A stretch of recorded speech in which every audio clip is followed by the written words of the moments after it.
The Earth is home to roughly 7 billion people with diverse cultures and languages. But despite our differences, we are all linked by business. We all eat, shop, and dream of owning something. And most of us work. All businesses must have supervisors to function. Supervisors oversee the work of others to accomplish the objectives of the business. They represent both management to the workers and the workers to management. Welcome to SuperVision. I'm Gemmy Allen, and I'll be your guide through this SuperVision class.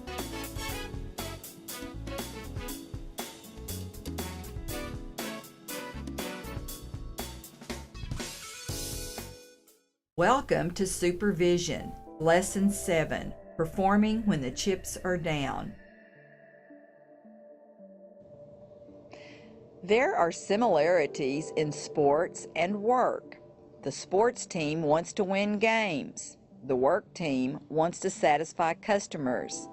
Yet most work environments tend to focus on individuals and personal goals, with reward and recognition singling out the achievements of individual employees.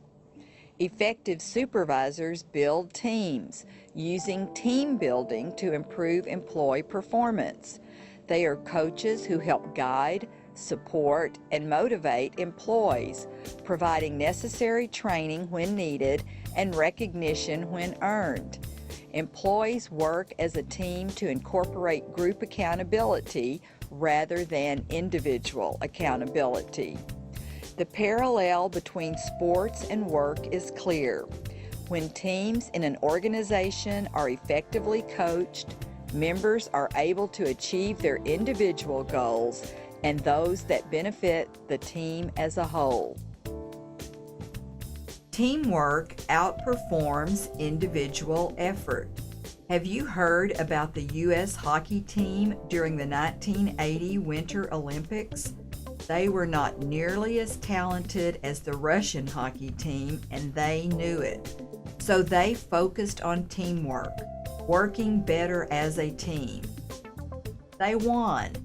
In 1999, Sports Illustrated named this Miracle on Ice, the top sports moment of the 20th century. Teamwork won out over individual skills. Teamwork creates harmony in a group by connecting people to each other. When a team is performing, members look for ways to help each other. They ask for help, offer help, share information, and offer clarifying explanations. Cooperation is all about working together to accomplish shared goals. This does not mean that supervisors allow poor performance to go uncorrected.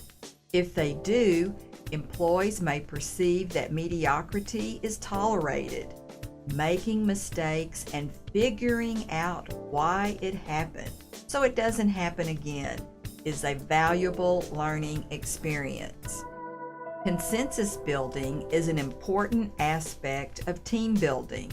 Consensus improves team functioning by helping members reconcile differences and work together more effectively.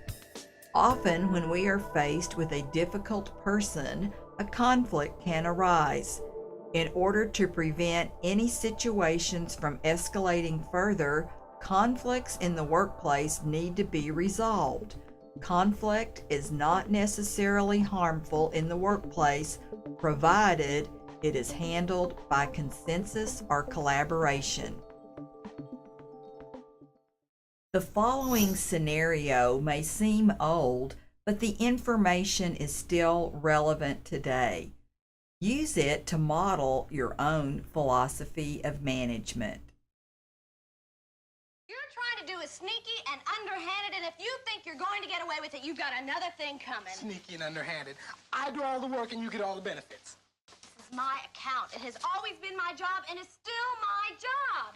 I was the one that was here. I did all the work. Well, what's going on here, Mitch? Just trying to take my job away is all. Remember you asked me to go ahead on the annual Transportation and Recreation Benefits report while Melanie was sick? Yes. Well, I'm scheduled to go out to Blue Water with Bent Wilcox and go over it. Now Melanie here says she's all better and ready to step in after I did all the work. That's part of my job. I can't help it. I was sick.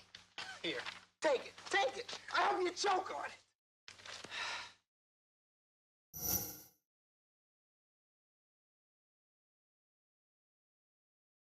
Oh, hi, Mitch. Come on in. I'm sorry I blew up out there. You both seemed pretty upset. Well, I've been thinking about it. I think I gave in to Melanie too easy. It was a big job taking all those papers Bent Wilcox gave me and turning them into a report. I'm sure it was. Bent may be the world's greatest mechanic, but I'll bet he's never balanced a checkbook. I was looking forward to going out to Blue Waters next week. Ben was going to take me up in the new company plane, and we were going to stay over and do some fishing next Saturday. Did you tell Melanie that you and Bent had already made plans? I started to, but she never gave me a chance. I think you should talk this over some more with her. Do you want to do that? Yeah. I'll ask her to come in. Melanie?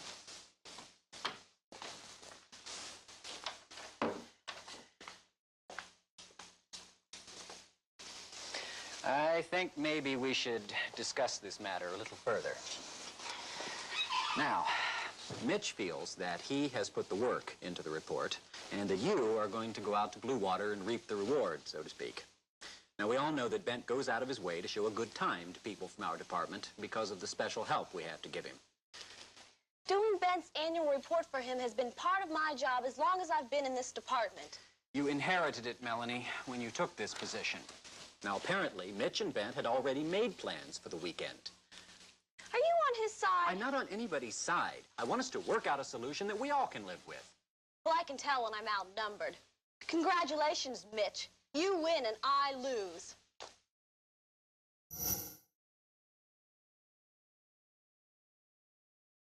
Now Melanie is filling out an affirmative action complaint. I don't know what to do. Mitch, this isn't an affirmative action problem. It's a simple problem of jurisdiction. It's a problem of jurisdiction, yes, but simple, I don't know. Of course it is. Compromise. Compromise. Sure. Turns Bent's report over to a neutral party like me. That would settle it. But that way, neither one of us will be happy.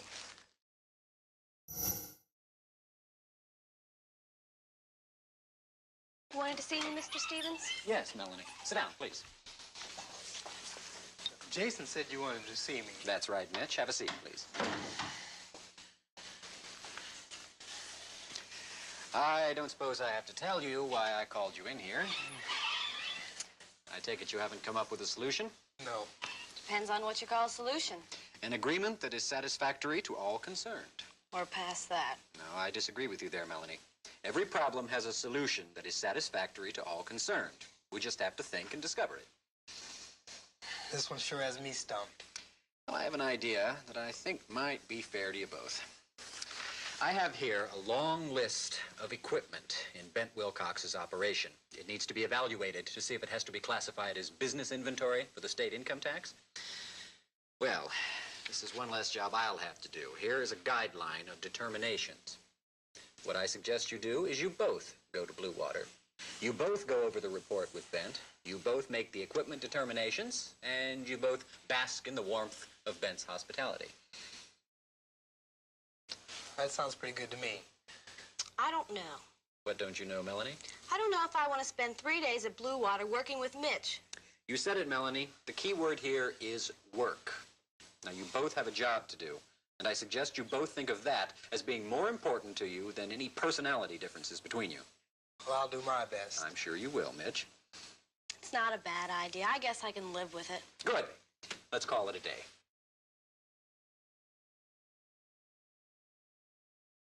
You saw in this lesson of team building that good supervisors coach team members to achieve their individual goals and those that benefit the organization as a whole. Differences can be solved through consensus, which presents opportunities for situations to be driven forward effectively. With this lesson, we've shown you performing when the chips are down. Try to relate what you read and discuss to your own real experiences at work, in the classroom, on the field, and at home. Coming up in the 8th lesson, we'll start studying selection and training. This has been Supervision Lesson 7, Performing When the Chips Are Down. I'm Gemmy Allen, and I look forward to guiding you each step of the way as you determine your own philosophy of management.